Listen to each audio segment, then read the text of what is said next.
Podcasts on UNC-TV.org are made possible through the financial contributions of viewers like you, who invite you to join them in supporting UNC-TV. North Carolina manufacturers are well known for crafting furniture and textiles. But as those markets struggle to hang on, other industries are beginning to emerge. In this North Carolina Rising segment, Elizabeth Wilder travels east to Elizabeth City and Beaufort County, where aviation opportunities are taking off.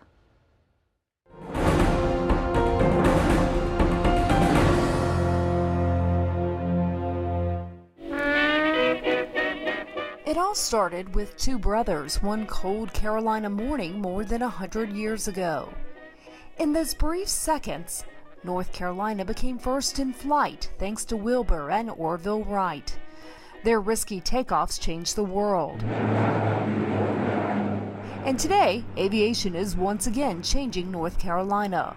As the fourth largest military state, military-related industries have become a critical part of the economy. Take the Coast Guard facility in Elizabeth City. The motto here at the Aviation Logistics Center is "Keep 'em flying." It's a big job considering a quarter of the U.S. Coast Guard's fleet is on deck. They're ready day or night for search and rescue, law enforcement, or any other needed homeland security duty. The location of the aircraft here in Elizabeth City is vital, it's crucial.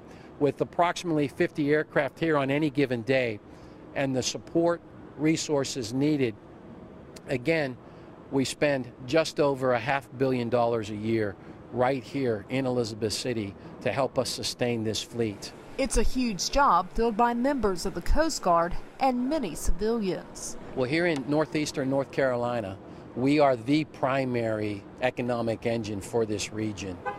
We employ here at the Base Support Unit Elizabeth City Complex, on any given day, there are just under 3,000 personnel that come to the base to work every day. They're busy overhauling aircraft, supporting 26 U.S. air stations, and overseeing $1 billion in aviation inventory. We feel like we're in a sweet spot.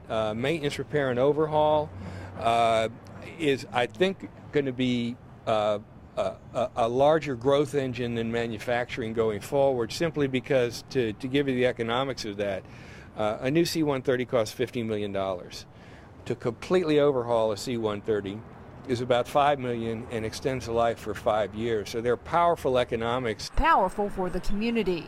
Surrounded by some of the state's most economically distressed counties, the Coast Guard Station has become a magnet for aviation-related businesses like DRS that overhaul aircraft. Carver Machine Works is a subcontractor for another Elizabeth City-based company.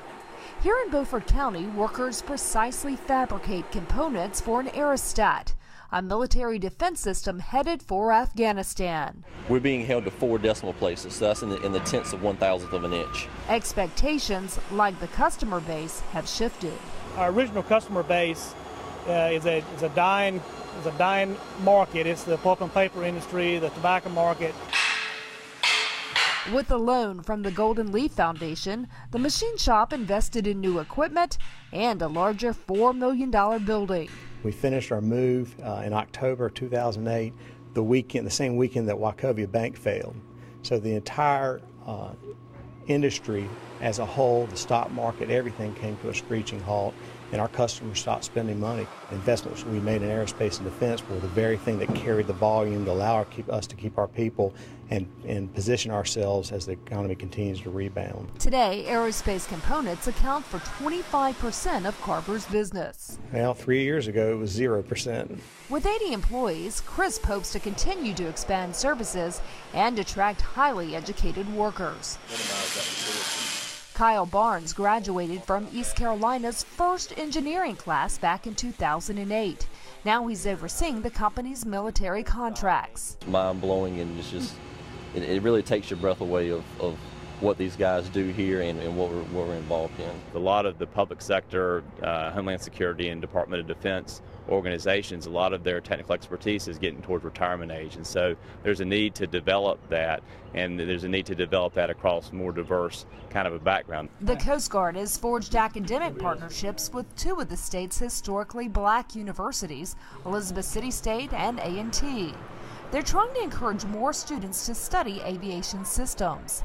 Emmanuel Johnson is interviewing for a summer internship. I'm really looking to get some real world experience and working with the aircraft, seeing how you go about constructing aircraft, dealing with the inner components. One of the ideas, or one of the areas we're going to look at is redesigning our C-130 cockpit, our C-130 aircraft we've had for over 50 years. Academic and industry partnerships become more important as some of the aviation suppliers have gone out of business.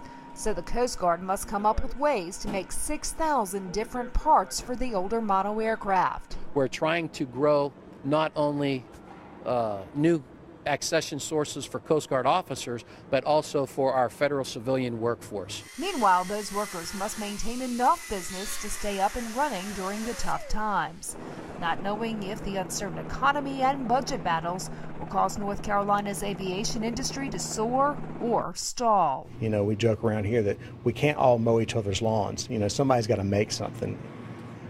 We're proud to be manufacturers because we know what that means to the overall U.S. economy. The North Carolina Department of Commerce says 8% of total state jobs are directly employed or supported by the military or Coast Guard. Increased military activity in the Tar Heel State is expected to generate 49,000 additional jobs by the year 2013. Podcasts on UNC-TV.org are made possible through the financial contributions of viewers like you, who invite you to join them in supporting UNC-TV.